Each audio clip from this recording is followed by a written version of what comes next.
इस पर हम लोगों ने पहले भी चर्चा किया है और इस पर मेरी बड़ी स्पष्ट समझ है कि बीजेपी के पास चिराग पासवान को छोड़कर कोई दूसरा विकल्प नहीं है। बीजेपी को हर हाल में चिराग पासवान को अपने साथ लेना होगा। अब जो डील शब्द है वो मूलतः ये उसका अर्थ ये निकल के आ रहा है कि किसकी कितनी शर्तें मानी जाती हैं।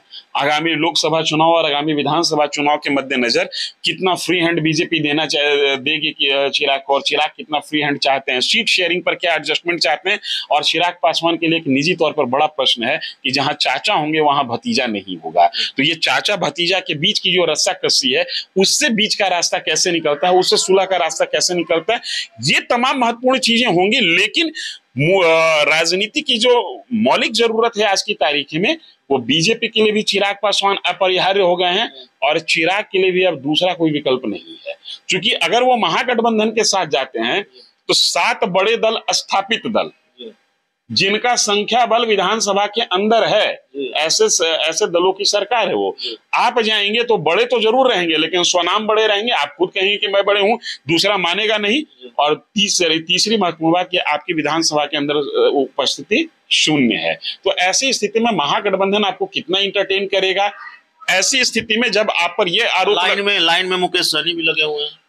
नहीं, मैं तो कहता हूं कि आप भी लाइन में लग जाइए, लेकिन लाइन में लगने के पहले तौल लीजिए आपके साथ स्थिति क्या है। हाउस में आप शून्य पे आउट हैं।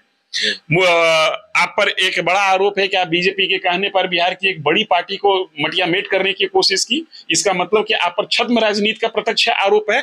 ऐसी स्थिति में 7 दलों का जो महागठबंधन है, जहां पर और भी छोटे छोटे दल जाने के लिए प्रयासरत हैं, वहां पर आपको बहुत ज्यादा तवज्जो मिलेगा, इसकी उम्मीद कम है। लिहाजा आपकी जरूरत भी भाजपा है और भाजपा की जरूरत भी आप हैं। बीच का रास्ता निकलेगा और यही बीच की रास्ता में क्या एडजस्टमेंट हो, फ्यूचर प्लानिंग क्या हो, जिस तरीके से 1996 के बाद नीतीश को लेकर बीजेपी ने बिहार में प्रयोग किया था, क्या वैसा ही प्रयोग चिराग को लेकर ये लोग करेंगे।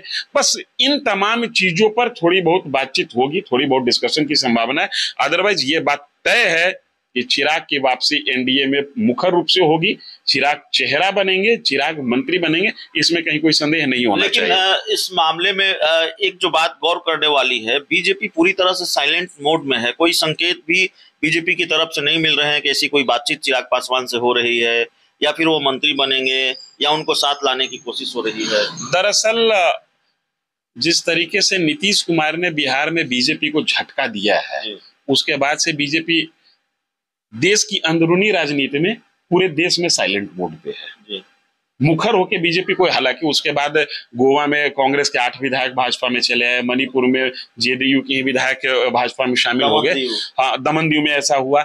इसके बावजूद बीजेपी की जो मुखरता होती थी राजनीति को लेकर, याद कीजिए जेपी नड्डा का वो बयान कि सारी क्षेत्रीय पार्टियां खत्म हो जाएंगी, हम ही रहेंगे, कांग्रेस मुक्त भारत, इस तरीके के बयान जो कि राजनीति में एग्रेसिव बयानबाजी जिसको माना जाता है, उससे भाजपा बचने की कोशिश कर रही है। हम बगल के प्रदेश में झारखंड में देख रहे हैं कि कितना राजनीतिक उथल पुथल हो रहा है, लेकिन बीजेपी वहां भी साइलेंट मोड पे है। कहने का मतलब यह है कि बीजेपी अब कहने से ज्यादा कर दिखाने में विश्वास रख रही है, इसलिए कि इसको लग रहा है कि कहने पर लोग सचेत हो जा रहे हैं और मेरी प्लानिंग जो है वो ध्वस्त हो जा रही है।